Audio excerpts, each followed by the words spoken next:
የቅምሻ ዴሊ ቤተሰቦች እንደምን አላችሁ? ወደ ዕለቱ ጥልቅና አጠቃላይ የዜና ዳሳችን ከመግባታችን በፊት ዛሬ ዓለማችን ላይ የተከሰቱና የአብዛኞቹን ቀልብ የሳቡትን አበይት ክስተቶችን ባጭሩ እንመልከት። በመጀመሪያ ኢራን በእስራኤል ላይ 6 ዙር ክላስተር ቦምብ ያዘሉ ባላስቲክ ሚሳኤሎችን በማዝነብ ከባድ ጥቃት ስታደርስ፣ እስራኤል በበኩሏ የኢራን አብዮታዊ ዘብ የባህር ኃይል ከፍተኛ አዛዥ የሆኑትን ኮማንደር አሊዜር ታንግስሪን መግደሏን አረጋገጠች። በጉዳዩ ላይ ጣልቃ የገቡት ዶናልድ ትራምፕ በቶሎ ወደ ድርድር ካልመጣችሁ የከፋ ሲኦል ይከፈትባቸዋል ሲሉ ለቴህራን ጠንከር ያለ ማስጠንቀቂያም ሰጥተዋል። በሁለተኛ ደረጃ በሱዳን የኩርሙክ ግዛት አስተዳዳሪ ኢትዮጵያ የፈጣን ድጋፍ ሰጪ ኃይሎችን ወይም RSF በማስታጠቅና መነሻ ቦታ በመስጠት በግዛቴ ላይ ወረራ ፈጽማብኛለች ሲሉ ከባድ ክስ አቀረቡ። ይህ ውጥረት ባለበት ሰዓት ኢትዮጵያ የአየር ኃይል ዋና አዛዥ ሌተናል ጀነራል ይልማ መርዳሳ በሞስኮ ተገኝተው ከሩሲያ ምክትል የመከላከያ ሚኒስተር ጋር ወሳኝ ወታደራዊ ውይይት እያካሄዱ ይገኛል ተብሏል። በሶስተኛ ደረጃ በባንግላዴሽ 40 መንገደኞችን አሳፍሮ ሲጓዝ የነበረ አውቶቡስ ጀልባ ለመሳፈር ሲሞክር ከቁጥጥር ውጪ ሆኖ 9 ሜትር ጥልቀት ባለው የፓድማ ወንዝ ውስጥ በመስጠሙ 5 ሕፃናትን ጨምሮ የ24 ዜጎች ሕይወት በአሳዛኝ ሁኔታ አልፏል ተብሏል። በሌላ ዜና ስመጥሩ የሙዚቃ አቀናባሪ ካሙዙ ካሳ ፒያኖውን ትቶ ወደ ፖለቲካ አደባባይ ገባ። ካሙዙ ገዢውን የብልጽግና ፓርቲ ወክሎ በየካ ክፍለ ከተማ አዲስ አበባ ከተማ ምክር ቤት እጩ ሆኖ መቅረቡ ከሰዓታት በፊት ይፋ ተደርጓል። ይህንንም ይዘነዋል። ዝርዝር ትንታኔያችንንና የጉዳዮቹን የጀርባ ታሪክ በጥልቀት ማየት ከመጀመራችን በፊት ይህንን ቪዲዮ አሁን ላይክ በማድረግ ድጋፍ እንድታሳዩ በታላቅ አክብሮት እንጠይቃለን። መረጃዎቹ ለሌሎች ለማድረስ ሼር ማድረጋችሁን አትዘንጉ። እንዲሁም የቅምሻ ዴሊ ዩቲዩብ ቤተሰብ ያልሆናችሁ ሰብስክራይብ የሚለውን ቀይ ቁልፍ በመጫንና የደውል ምልክቷን በማብራት ትኩስና ጥልቅ ትንታኔዎችን በየዕለቱ መከታተል ትችላላችሁ። አብራችሁን ስለሆናችሁ ከልብ እናመሰግናለን። አሁን ቀጥታ ወደ ዕለቱ ዋና ዜናችን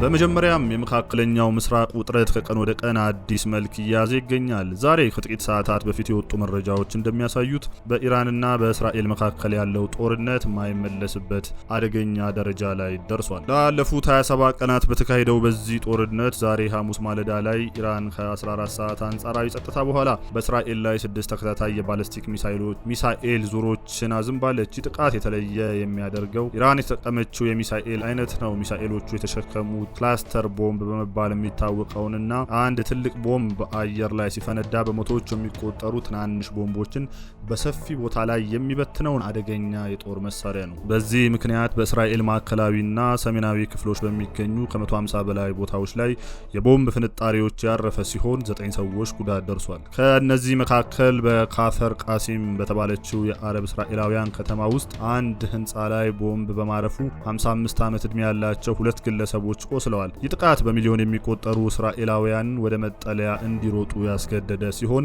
በቴልአቪቭ የ26 ዓመት ወጣትና አንዲት የ40 ዓመት ሴት በዚህ የሚሳኤል ስብርባሪ መቁሰላቸውን የማገን ዴቪድ አዶም የሕክምና አገልግሎት አስታውቋል። በዚህ ብቻ አላበቃም። እስራኤል ለዚህ ጥቃት የሰጠችው ምላሽ እጅግ ፈጣንና ኢላማውን የጠበቀ ነበር። የእስራኤል መከላከያ ሚኒስተር እስራኤል ካትስ ባወጣው መግለጫ የእስራኤል ጦር ሌሊቱን የወሰደው እርምጃ የኢራንን ኢስላማዊ አብዮታዊ ዘብ IRGC የባህር ኃይሎች ዋና አዛዥ የሆኑትን ኮማንደር አሊዜር ታንግስሪን ከሌሎች ከፍተኛ የባህር ኃይሎች አዛዦች ጋር መግደላቸውን አረጋግጠዋል። ኮማንደር አሊዜር ታንግስሪ የኢራንን የባህር ላይ ጥቃቶች በተለይም በሆርሙዝ ባህረ ሰላጤ አካባቢ የሚደረጉ ወታደራዊ እንቅስቃሴዎችን በዋናነት የሚመሩ ቁልፍ ሰው ነበሩ። በሌላ በኩል ደግሞ የእስራኤል መከላከያ ኃይል IDF በደቡብ ሊባኖስ ከሂዝቦላ ጋር ባደረገው የተኩስ ልውውጥ የ21 ዓመቱ የጎልኒ ብሪጌድ ወታደር አሪ ግሪንበር መገደሉን አሳውቋል። ጥቃቱ የተፈጸመው ሌሊት 8 ሰዓት ገደማ ሲሆን ወታደሮች የሂዝቦላ ታጣቂዎችን አግኝተው በከፈቱ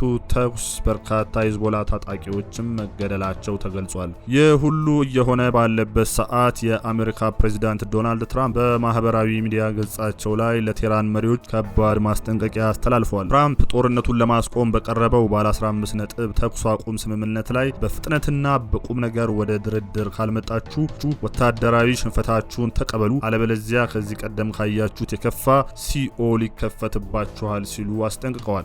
የዋይት ሃውስ ፕሬስ ሴክሬታሪ ካርኒ ሊቨት በበኩላቸው ኢራን ይህን የተኩስ አቁም የማትቀበል ከሆነ እጅግ በከፋ ሁኔታ ትመታለች ሲሉም አክለዋል። የዚህ ጦርነት መዘዝ ግን በመካከለኛው ምስራቅ ብቻ የተገደበ አይደለም። ጦርነቱ ዓለም አቀፍ የኢኮኖሚ ቀውስ እየፈጠረ ይገኛል። ኢራን የዓለም 20 በመቶ ነዳጅ የሚያልፍበት የሆርሙዝ ባህረ ሰላጤ በተግባር በመዝጋቷ የነዳጅ ዋጋ በአንድ ጊዜ ንረት አሳይቷል። የብሬንት ድፍድፍ ነዳጅ ዋጋ አንድ በርሜል $104 በላይ የገባ ሲሆን ጦርነቱ ከጀመረበት ጊዜ አንጻር ሲታይ የነዳጅ ዋጋ በ40 በመቶ ጨምሯል። የባህረ ሰላጤው ሀገራት ትብብር ምክር ቤት ዋና ጸሐፊ እንዳስታወቁት አሁን ላይ ኢራን በሆርሙዝ ባህረ ሰላጤ ለሚያልፉ መርከቦች የጸጥታ ዋስትና ለመስጠት በቻይና ዩዋን የሚከፈል ገንዘብ እየጠየቀች ትገኛለች። ከጦርነቱ በፊት በቀን በአማካይ 120 መርከቦች የሚያልፍበት ይህ መስመር አሁን ላይ በቀን ወደ 4 መርከቦች ብቻ ዝቅ ብሏል። ይህ ሁኔታ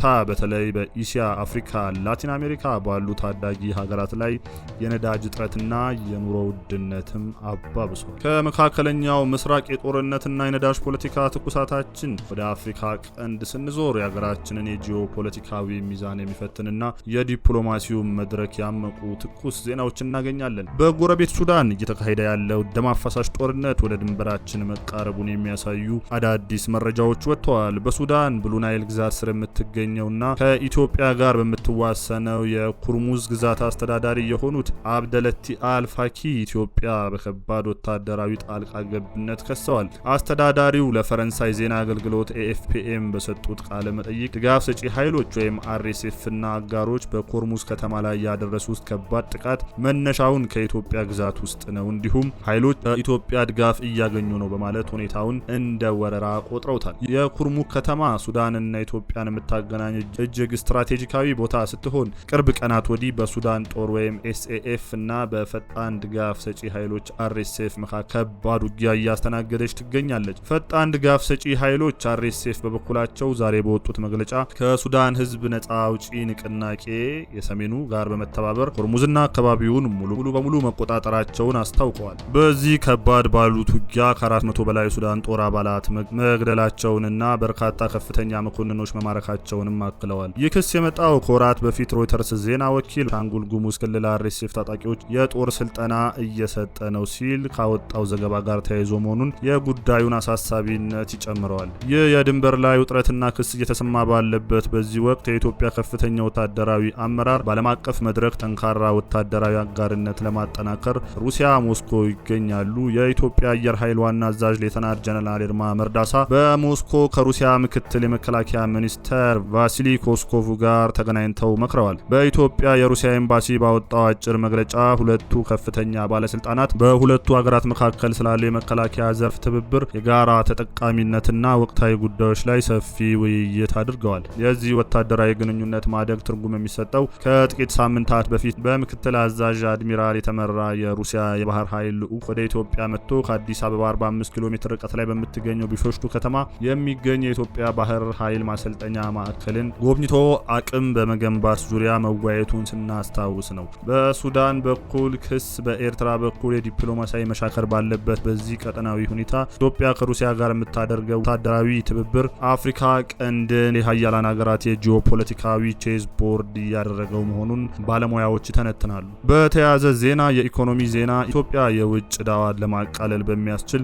የቡድን 20 የጋራ ማዕቀፍ ወይም G20 ኮመን ፍሬምወርክ ዙሪያ ከሳውዲ አረቢያ ጋር በስፋት እየመከረች ትገኛለች። የገንዘብ ሚኒስቴሩ እንዳስታወቀው ይህ ውይይት ለታቀደው የቢሾፍቱ ዓለም አቀፍ አየር ማረፊያ የፋይናንስ አማራጮችንም ያካተተ ነው ተብሏል። ከፖለቲካና ወታደራዊ ትንቅንቅ ወጣ ስንል የሰው ልጅ ሕይወት በቅጽበት በሚያልፍበት አሳዛኝ የተፈጥሮና የሰው ሰራሽ አደጋዎች ልባችን ይሰበራል። ቀጣዩ ዜናችን ከኢሲያ አህጉር የተሰማ እጅግ ልብ ሰባሪ አደጋ ነው። በባንግላዴሽ ማዕከላዊ ክፍል በምትገኝ ጃብሪ ዲስትሪክት ውስጥ ዋና ከተማዋ ዳካ 100 ኪሎ ሜትር ርቀት ላይ በሚገኘው ዳውላቲዲያ የጀልባ መሳፈሪያ ጣቢያ ላይ አሰቃቂ አደጋ ደርሷል። 40 መንገደኞችን አሳፍሮ ሲጓዝ የነበረ አንድ ትልቅ የህዝብ መመላለሻ አውቶቡስ ወንዝ ለማቋረጥ ጀልባ ላይ ለመሳፈር ሲሞክር በድንገት ከሹፌሩ ቁጥጥር ውጪ በመሆን በቀጥታ ግዙፍ የፓድማ ወንዝ ውስጥ ገብቶ ሰምጧል። የአደጋ ጊዜ ሰራተኞችና አደጋ ተከላካዮች ባደረጉት ርብርብ አውቶቡሱ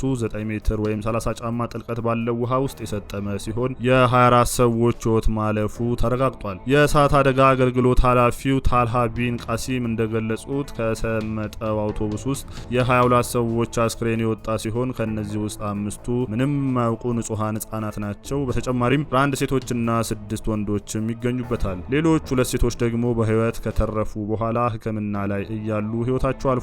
አደጋውን በአይኗ ያየች የ35 ዓመቷ ኑር ጃሃን ለፈረንሳይ ዜና ወኪል በሰጠችው ስሜት የሚነካ ምስክርነት አውቶቡሱ ጀልባዋን እየጠበቀ ባለበት ሰዓት ነበር ድንገት ተንሸራቶ ወንዝ ውስጥ የገባው። ጥቂት መንገደኞች መስኮት ሰብረው ለመውጣት ቢችሉም ቤተሰቦቻቸውና ልጆቻቸው ግን አውቶቡሱ ውስጥ ተዘግቶባቸው አብረው ሰምጠው ሞተዋል ስትል በእንባ ገልጻለች። በአሁኑ ሰዓት 4 የእሳት አደጋ መከላከያ ቡድኖች፣ 10 ዋናተኞች፣ ፖሊስ፣ የባህር ጠፈር ጠባቂዎችን፣ የአካባቢ አስተዳደር የተረፉ ሰዎችን ለመፈለግ ርብርብ እያደረጉ ይገኛል። በደቡብ እስያ ሀገር ባንግላዴሽ በመንገድ መበላሸት፣ በተሽከርካሪ ማርጀትና በግዴለሽነት አሽከርካሪዎች ምክንያት በየዓመቱ በመቶዎች የሚቆጠሩ ዜጎች ሕይወት በከንቱ እንደሚጠፋ መረጃዎች ያሳያሉ። ሰዓታት ውስጥ የወጡ መረጃዎች የብዙዎችን ቀልብ የሳቡና የፖለቲካ ተንታኞችን ያነጋገሩ ሆነዋል። በተለይ ገዢው የብልጽግና ፓርቲ ለመዲናው አዲስ አበባ ያቀረባቸው የእጩዎች ዝርዝር ብዙ ያልተጠበቁና አስገራሚ ስሞችን ይዞ ወጥቷል። ከነዚህ ውስጥ ዋነኛውና ትልቁ ዜና ስመጥሩ የሙዚቃ አቀናባሪ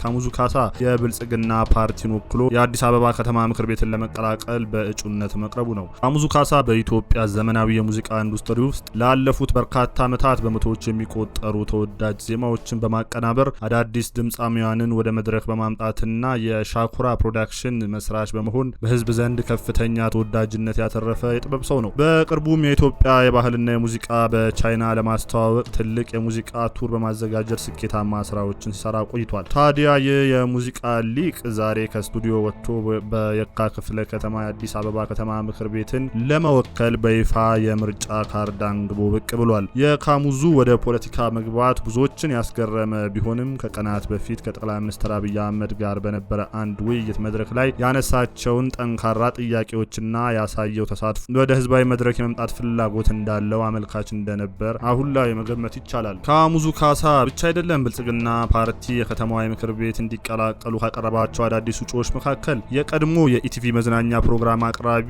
የኦዳ አዋርድ አዘጋጅ የሆነችው ጋዜጠኛ በሻቱ ቶላ ማርያምም በዚሁ በየካ ክፍለ ከተማ የእጩነት ቀርባለች። ይህ አካሄድ ገዢው ፓርቲ የመዝናኛውን ኢንዱስትሪ አንቱታ ያተረፉ ግለሰቦች በመጠቀም በተለይም የወጣቱንና የከተሜውን መራጭ ቀልብ ለመሳብ ያደረገው ስትራቴጂካዊ የፖለቲካ ስሌት መሆኑን ባለሙያዎች ይተነትናሉ። ይህ በታዋቂ ግለሰቦች የተሞላ የእጩዎች ዝርዝር ግን በውስጡ ሌላ እጅግ አስገራሚ የፖለቲካ ሹምሽር ድብልቅ መረጃዎች እንደሚያሳዩት በ2013 ዓ.ም በተደረገው 6ኛ አጠቃላይ ምርጫ ብልጽግና ፓርቲ ወክለው በአዲስ አበባ ከተመረጡት የፓርላማና የከተማ ምክር ቤት ተመራጮች ውስጥ 62 በመቶ በዘንድሮ ምርጫ ተሰናብተው በአዲስ እጩዎች ተተክተዋል። ይህ ማለት ፓርቲው በመዲናዋ ያለውን አመራር ከግማሽ በላይ ጠርጎ በአዲስ ደግሞ ቀይሮታል ማለት ነው። በቁጥር ስናስቀምጠው ብልጽግና ፓርቲ ግንቦት ላይ ይካሄዳል ተብሎ የሚጠበቀው ምርጫ ለአዲስ አበባ ከተማ ምክር ቤት ካቀረባቸው 154 እጩዎች ውስጥ የ96 ያህሉ ወይም አብዛኞቹ ሙሉ በሙሉ አዳዲስ ፊቶች ናቸው። ባለፈው ምርጫ ከተመረጡ 160 ግለሰቦች ውስጥ በዘንድሮ በድጋሚ እጩ ሆነው የቀረቡት 58 ያህሉ ብቻ ናቸው። ይህ ከፍተኛ ለውጥ ምንን ያሳያል? በአንድ በኩል ፓርቲው በከተማው አስተዳደር ላይ ያለውን የህዝብ ቅሬታ ለመፍታትና አዲስ መነቃቃት ለመፍጠር አስቦ የወሰደው የሪፎርም እርምጃ ሊሆን ይችላል።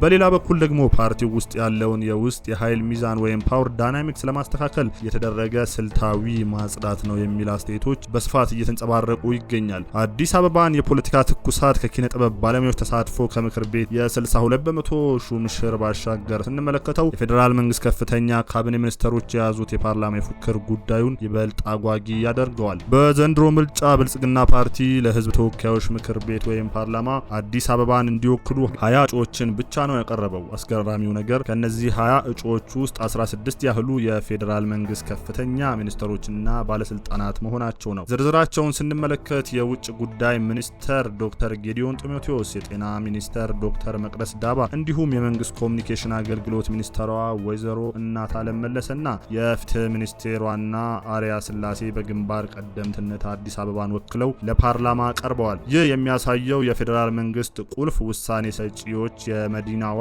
የፖለቲካ ውክልና በግንባር እየመሩት መሆኑን ነው። በአንጻሩ በባለፈው ምርጫ አዲስ አበባን ወክለው የነበሩትና የውጭ ጉዳይ ሚኒስቴር ቃል አቀባይ የነበሩት አምባሳደር ዲና ሙፍቲ ዘንድሮ ዝቅ ብለው ለአዲስ አበባ ከተማ ምክር ቤት እጩ ሆነው ቀርበዋል። የአዲስ አበባ ምክትል ከንቲባ አቶ ጃንጥራር አባይ ደግሞ መዲናዋን ለቀው ወደ አማራ ክልል በማቅናት በዚያው ክልል እጩ ሆነዋል። በዚህ ዝርዝር ውስጥ የብዙዎችን ትኩረት የሳበው ግን የጠቅላይ ሚኒስትር አብይ አህመድ የማህበራዊ ጉዳዮች አማካሪ ሚኒስትር የሆኑት ዲያቆን ዳንኤል ክብረት ነው። ባለፈው በስድስተኛው ምርጫ በምርጫ ክልል 28 በግል ተወዳድረው አሸንፈው የነበሩት ዲያቆን ዳንኤል በዘንድሮ የእጩዎች ዝርዝር ውስጥ ሙሉ በሙሉ አልተካተቱም። የእሳቸው ቦታ ወስዶ በምርጫ ክልል 28 እጩ ሆነው የቀረቡት የፌዴራል አካባቢ ጥበቃ ባለስልጣን ዋና ዳይሬክተር የሆኑት ዶክተር ሌሊሴ ነሜ ናቸው።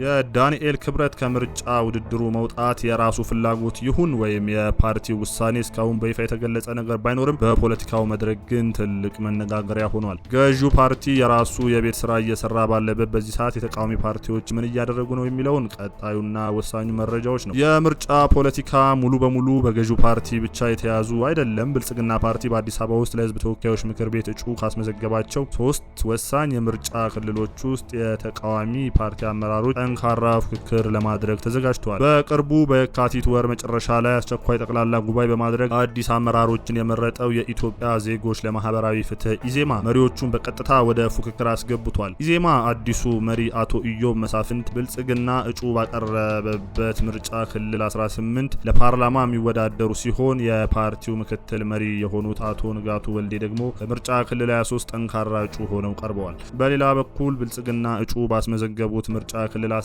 እጅግ አጓጊ ፉክክር ይጠበቃል። ባለፈው ምርጫ የአማራ ብሔራዊ ንቅናቄ አብን ወክለው የፓርላማ አባል የነበሩትና በኋላም ፓርቲውን የለቀቁት አቶ አበባው ደሳለው አሁን አንጋፋው ኢትዮጵያ ህዝባዊ አብዮታዊ ፓርቲ ወይም ኢሃፓን ተቀላቅለው አቶ አበባው በዘንድሮ ምርጫ እጩ ሆነው የቀረቡት ኢሃፓ የሚገኝበትን ትብብር ለኢትዮጵያ አንድነት የተሰኘውን ቅንጅት በመወከል ነው። ይህ ስልታዊ አቀማመጥ የተቃዋሚ ፓርቲዎች አዲስ አበባ ውስጥ የተወሰኑ የፓርላማ ወንበሮችን ለማሸነፍ ያላቸውን ከፍተኛ ፍላጎትና ዝግጅት ቁልጭ አድርጎ ያሳያል።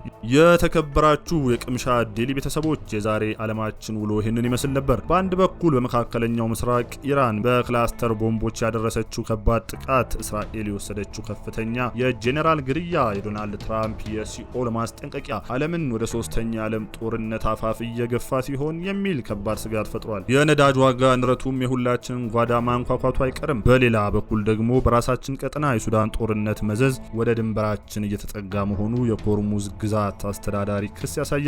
ይህን ተከትሎም ኢትዮጵያ ከሩሲያ ጋር እያደረገችው ያለው ወታደራዊ ዲፕሎማሲያዊ ሽግሽግ የቀጠናውን የኃይል ሚዛን እንዴት ሊቀይር እንደሚችል የጊዜ ጉዳይ ሆኖ እናየዋለን። የባንግላዴሹ አደጋ የሰውን ልጅ ሕይወት ምን ያህል አጭርና በቅጽበት የምታልፍ መሆኗን መለስ ብለን እንድናስብ የሚያደርግ ልብ ሰባሪ ክስተት። አገራዊ ፖለቲካና ምርጫ ዝግጅት ዳሰሳችን ይህንን ይመስል ነበረ። እንግዲህ እንዳየነው የ26ቱ ምርጫ ከመቼውም ጊዜ የተለየ ገጽታን ይዞ ብቅ ብሏል። የአዲስ አበባ ከተማ አስተዳደር 62 በመቶ የሆኑ ነባር አመራሮችን ሲያሰናብት በምትኩ እንደ የሙዚቃ አቀናባሪ ካሙዙ ካሳና ጋዜጠኛ በሻቱ ቶላ ማርያም ያሉ የኪነ ጥበብ እና የሚዲያ ሰዎችን ወደ ፖለቲካው አደባባይ አምጥቷል። በተጓዳኝ 16ቱ የፌዴራል ሚኒስተሮች የፓርላማውን ወንበር ነው። ውድ ተመልካቾቻችን እናንተስ በእነዚህ ጉዳይ ላይ ምን ታስባላችሁ? በተለይ ዶናልድ ትራምፕ ለኢራን የሰጡት ከባድ ማስጠንቀቂያ በእርግጥ ጦርነቱን ያስቆመዋል ወይስ ይባስ ያባብሰዋል ብላችሁ ታምናላችሁ? ለመያዝ ኮዲው ውጩ ሆነዋል። ውድ ተመልካቾቻችን የእናንተስ ምልከታ ምንድነው? እንደ ካሙዙ ያሉ አንቱታን ያተረፉ የጥበብ ሰዎች ወደ ፖለቲካውና ወደ ከተማ ምክር ቤት መግባታቸው የህዝብ ብሶትን ለመፍታትና እውነተኛ ለውጥ ለማምጣት ይረዳል ብላችሁ ታስባላችሁ ወይስ ፓርቲው የተመልካችን ቀልብ ለመሳብ የተጠቀመበት ጊዜያዊ የፖለቲካ ስሌት ነው ትላላችሁ? እንዲሁም ዲያቆን ዳንኤል ክብረት ከእጩነት ውጪ መሆናቸውን እንዴት አያችሁት? ሀሳብ አስተያየታችሁን፣ ትንታኔያችሁን ታች ባለው ኮሜንት መስጫ ላይ አስቀምጡልን። ሁሉንም በጉጉት እናነበዋለን። ይህንን ጥልቅ መረጃ ለሌሎች እንዲደርስ ቪዲዮውን ሼር ማድረጋችሁን አትዘንጉ። ቪዲዮውን ላይክ ስላደረጋችሁና ለቅምሻ ዴሊ ቲዩብ ሰብስክራይብ በማድረግ የዕለት ተዕለት ታማኝ መረጃ ቤተሰብ ስለሆናችሁ ከልብ እያመሰገንኩ ለዛሬ አበቃሁ። በቀጣይ ጥልቅና ዋቢ ትንታኔዎች እስከምንገናኝ ሰላም ለሀገራችን፣ ሰላም ለዓለማችን፣ ሰላም ለምድራችን።